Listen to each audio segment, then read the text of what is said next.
The following is an audio drama. An audio drama is an audio-only production with a full cast of characters, sound design, and music. Headphones are encouraged, but not required. To download the full 11-episode series, visit MagusElgar.com. Within the multiverse sits a fantastic magical realm, a place we call Hearth.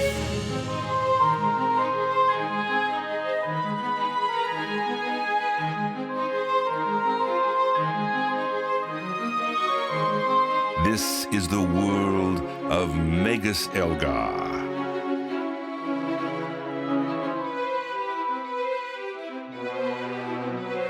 His tale continues here, Episode 4, Sampling the Hypotenuse.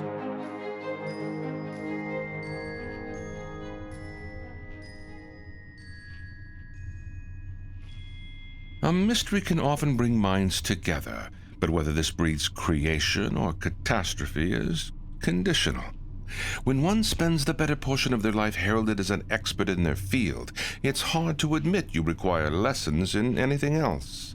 It can be as much a battle of egos as it is in intelligence. A magus such as Stivale Elgar has earned a meticulously tailored reputation throughout Hearth. Dr. Graw Horatio has spent decades cultivating many impressive letters to his full title. When both collide to explain the strange magic discovered around a scalpel traveled through from Dr. Horatio's world, the battle is fought not with weapons or magic, but with a wager. Do you think it's safe? Well, it was in your coat pocket for elements know how long. There's only one way to find out. It has a perceptible glow along its blade.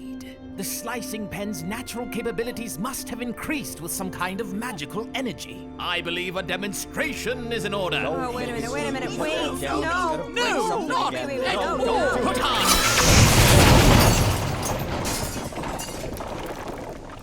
And I have to renovate the kitchen again. Great. That was amazing! Such potency! I didn't even touch the wall! Slicing across the air was plenty enough! Great! Awesome! Put it down! Good point. Very slowly.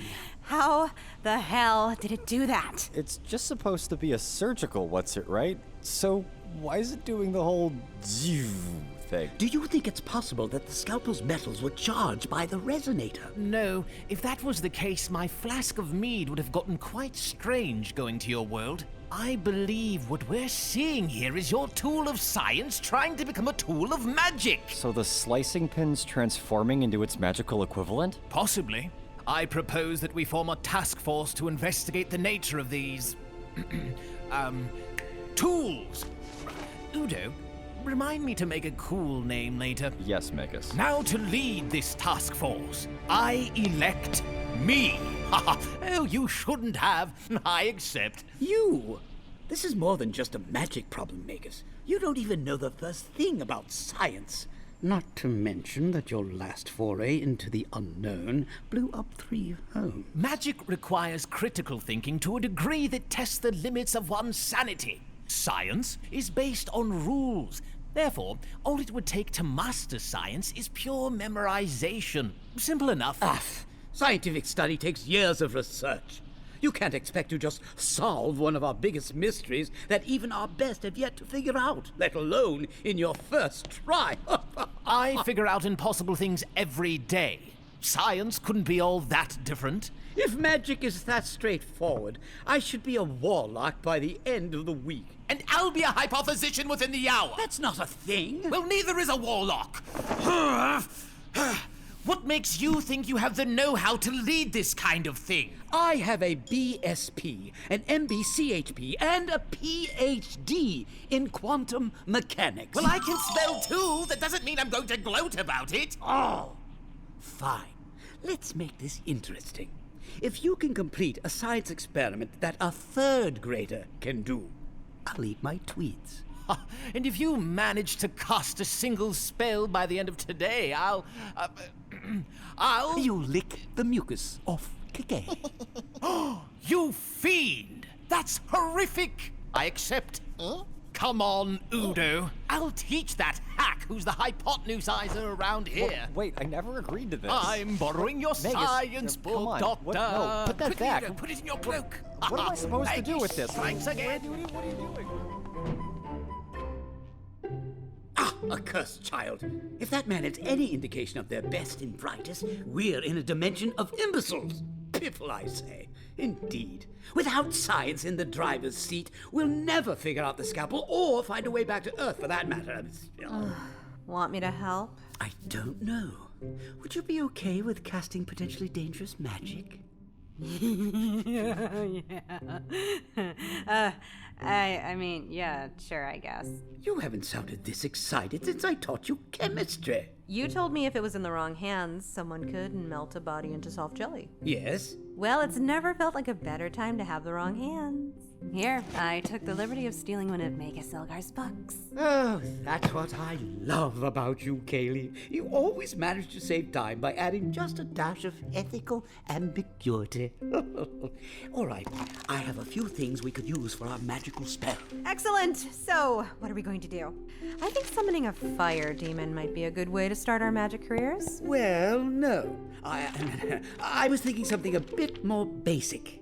Oh, well, I suppose a more elemental practice might be warranted. Let's make a pillar of fire. A little more basic. A box of fire? Little more. Something that burns? More like something that steams.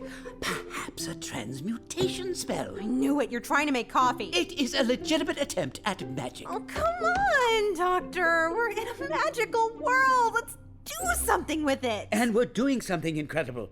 This world has never even seen coffee. Oh my! Fine. Do your grocery shopping.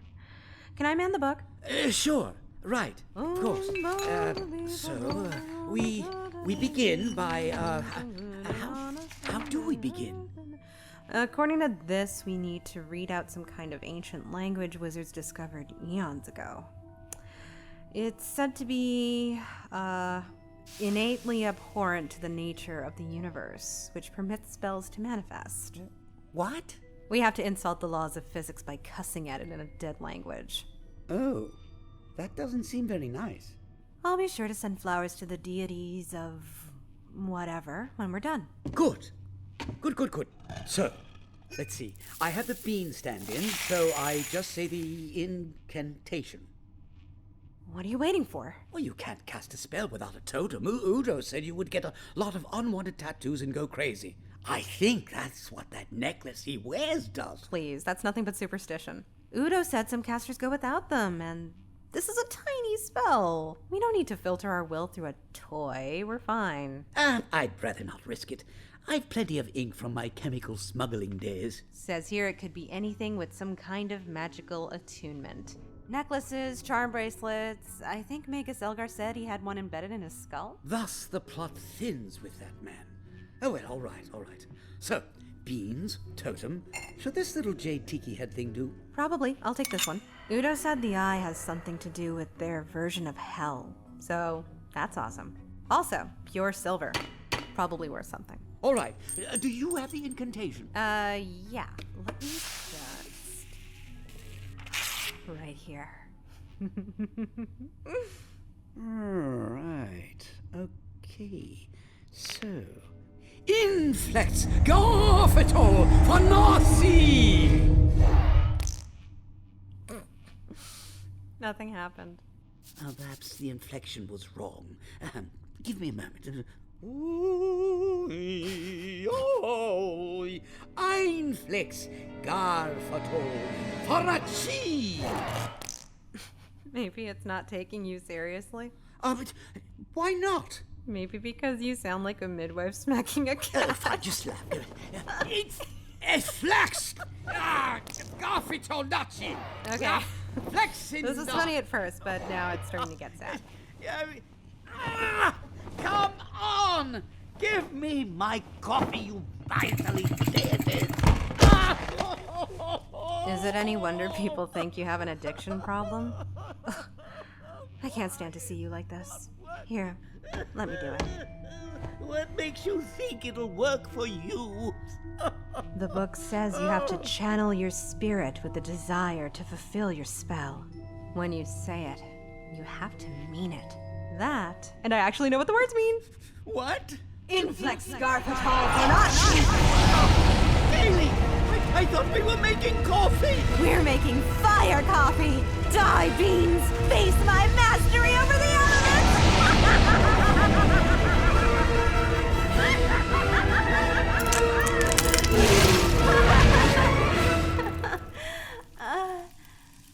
Oh, my totem broke. That was fast. Oh, fantastic work, Kaylee. What happened? You turned the beans to coal. If we were working on cartoon logic, you'd have done great. I'm sure Professor Biotical would have been proud. Her name is Dr. Protobiotica. Oh, shoot. I was supposed to summon a fire demon. I wonder why it didn't work. We are going to have a long talk later. I know. Well, let's try a spell that will actually work for me. I just hope the Magus has about as much luck as we've had. Magus, are you sure you want to do this? The pastry of a man thinks I'm not smart enough to understand his field. I'll show him that a Magus is never too stupid to try an experiment. Yeah, you tell him, Magus. Now, how should we show him? Well, I was hoping the experiment would be proof enough. Not exactly a grand gesture of ultimate victory, but that sounds adequate, I suppose. Okay. The excitement of the unknown.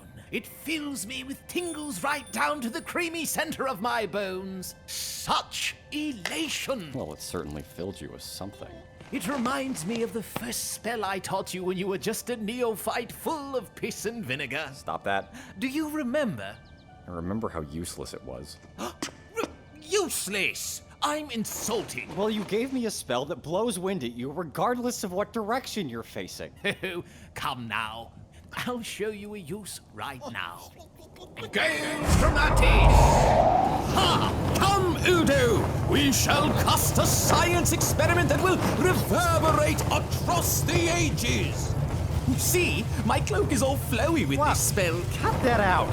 I have to sweep every time you do that! Thank you.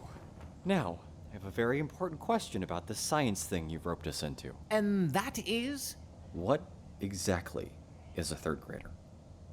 Maybe this will be more difficult than I anticipated. It's a wonder you can see around your bloated hubris. Come again. Nothing. No matter. We're going to do an experiment so incredible it will transcend beyond the primitive grades Dr. Horatio has so fondly claimed. Third grade? Ha! We're going to make an experiment that is infinite grade! Platinum infinigrade! I don't even know. But I'd rather not do this alone. Come on, Kakkay. Akavar! What's all this? From the back pantry. Now pay attention, Udo. Magic requires spiritual hardiness and a very clear, grounded view on what you are casting. So, if I am to understand Seance, it's less about our power and more about the rules behind it. I have here one of Horatio's science books. Read it cover to cover on the way up here. Oh yeah, I forgot you read everything really fast. It's called Integrated Particle and Quantum Mechanics from a Neo-Antiquated Perspective. You think that science would sound a tad less pretentious considering it revolves around knowledge. Well, you know what they say. Pretension can turn intention into the best retention. Nobody says that. No, not really. So, how do we start this? We must state our intention by making a hypothesis. What's that? I think it's when you hide your final exam under your bed for fear of being incorrect. That doesn't sound right. Well, let's just say whatever we want and try to prove we're right. My sentiments exactly. Now then, we begin at the 4th day of the 7th cycle, 651 after Phrygia, where two humble researchers of magic delve into the potential power of Seance. Science. Sight, yes. Make your first observation, Udo. If I was to guess, you have two rodents with their tails tied together.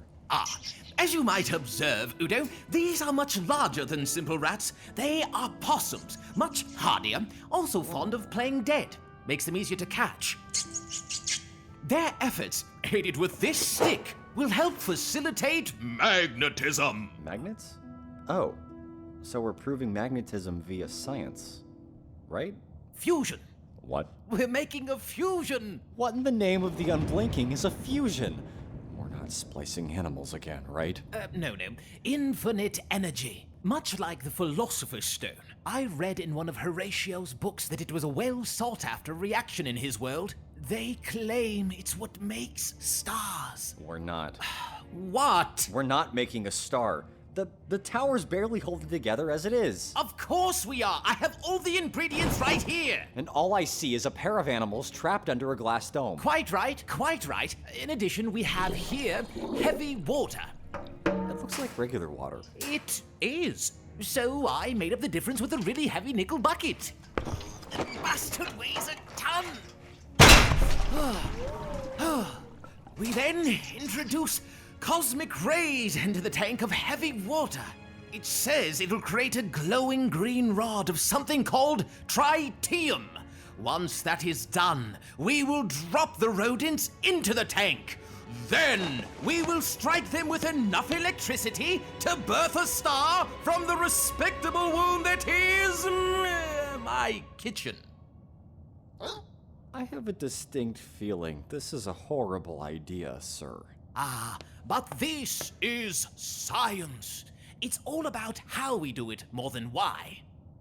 I felt safer under the dragon. Quiet, you. We can't just pick the hardest experiment to perform on our first try. The doctor would understand. They're probably doing something really basic. Oh, now what kind of magus would I be if I didn't challenge myself? Yes? Oh. And what would that be? What are you doing here? I want to watch. But this could kill us. You're going to risk that? You'll be fine. Really? Of course. It's not going to work. A doubter! Well, now I have to do this, Udo. All right. Best case scenario, we cook a pair of possums. Worst case scenario, we die horribly. Business as usual. Business as usual. Step 1, dramatic introduction. Oh, this should be good. I am Magus Elgar, a caster, a spellmaster, a solver of disaster. Today, I regale you with what I like to call sampling the hypotenuse. I figured I'd provide an entertaining opening for posterity. What do you think? Not bad. I prefer eggs with my ham. Ham? We are experimenting with fusion today. My very first science project. And potentially the last. I'll not have your peanuts here, sir. Be silent and witness majesty. Fair enough, I'll just be over by the door. We open the windows to absorb the cosmic rays. The sunbeams are entering the tank of heavy water. This feels stupid. Shut up! Now, we must aggravate the subjects. Stick! And lightning bolt! Parte fulminis! I have to ask, Magus, why possum? Hey! I said, why are we using possum? We need magnets! The doctor's notes require magnets for this to work! But we have plenty of those. What does that have to do with anything? Opossums attract!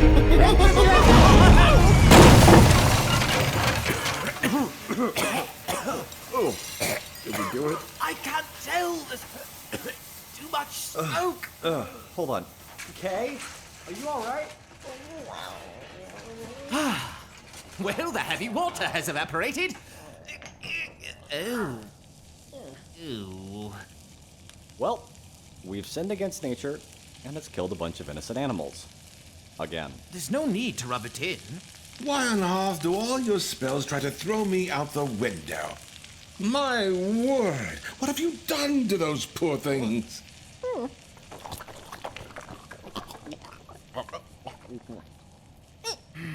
I wonder if the good doctor is faring any better. What smells like Cajun food? Welcome back! I hope things went as blissfully perfect as our experiment did. You don't seriously. Oh my goodness! The sound of silence! How we scantly embrace its sweet serenity, Udo. Well, we've tried plenty of spells, and as it turns out, I have no magical prowess whatsoever. It can happen for some. The knowledge is simply too much a part of you to allow your spirit to manifest. Fear not. Perhaps wizardry will be more your forte. Perhaps. I was afraid you were going to revel in my weakness. Oh, trust me, I am tempted. But my own failure tempers me to have Kakkay do it for me. I detest you. So, who won the wager? I did! You didn't. Then I guess neither of you did. No eating hats today. So, did any of us learn anything from this? Nope. Of course not. Well, not really. And have we figured out the deal with the scalpel that cut the kitchen table in half? Well, I learned I have an incredible gift for pyromancy. Wow. Well, that's something at least. I didn't know you had it in you. Did you enjoy casting? Yes, I've always had a studious fascination with pretty fire. Look at that glint in her eye. It reminds me of my first fascination for the magics. I think we've created a monster. Probably. Elsewhere in the world, the esteemed Minister Trike continues to recover from the retributive injuries left by Dr. Horatio and Kaylee. With the Mirror Cauldron destroyed, the minister's hopes for accruing wealth have turned to his backup plan: the salvaged foreign remains that were dragged through to Hearth from the good doctor's laboratory, which this impartial observer was happy to help with. After all, it was a wise man who said, "Finders, keepers, losers, weepers." Gaat? Gaat? There you are. It's been nearly a week. Did you sell that junk like I asked? And how, sir? We got quite the haul. You sold all of it? You sold all of it? Oh, that's wonderful! Oh, my goodness, this bag is heavy. Well, not all of it. I noticed something weird about this thing after we sold the rest. I figured you could take a look. Hold on, I've got it right here. Well saved, considering this metal prong is thrumming with power. Seems like it's designed to make sparks. Like a striker? Does this thing have a fist? Of course not, Gaat. That's why that's a stupid name. Of course, sir. Let me try pinching these prongs together.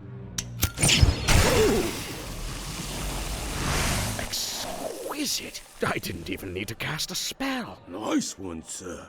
So how much do you think we'll make for it? I think I've changed my mind. This could prove to be profitable in a different capacity. Gaat, fetch me the others. But we sold it all, sir. We did? Yeah, we did. Well, who did you sell it to? Well, You know who you sold them to, right? I saw a few people that were having a rough time of it, so I started giving a lot of it away. I mean, it's just junk, right? Smiling faces have a tendency to bleed together with me. You what? It's all right, sir. I'm sure we can find them before the Magus catches wind. They can't have gone too far. We'd better. Then he'll have a reckoning that will echo down the ages. Oh, you reckon? What wonders do the tools of Dr. Horatio's laboratory hold? Will the Magus and his new doctor friend be able to work together long enough to solve the mysteries mounting around them? Be sure to return for the next episode for all this and more. In Magus Elgar by Kennedy Phillips, the narrator was played by Rick Cabral, Kaylee Fawn, Sandra Espinoza, Udo Malaaki, Chris Moore, Magus Elgar, William Violenus, Dr. Graw Horatio, Randy Nazarian, Minister Trike, David Autovino, Gaat Ironball, Brian Stivale, and Kakkay was played by Kennedy Phillips. The theme music was created by Hamed Hokamzadeh. Incidental music by Andrew Maz and APM Music. Vocal performance was directed by Andrew Cornell. For a full list of credits, please visit MagusElgar.com. Magus Elgar is a Melody Gun production mucked about for the entertainment of listeners like you.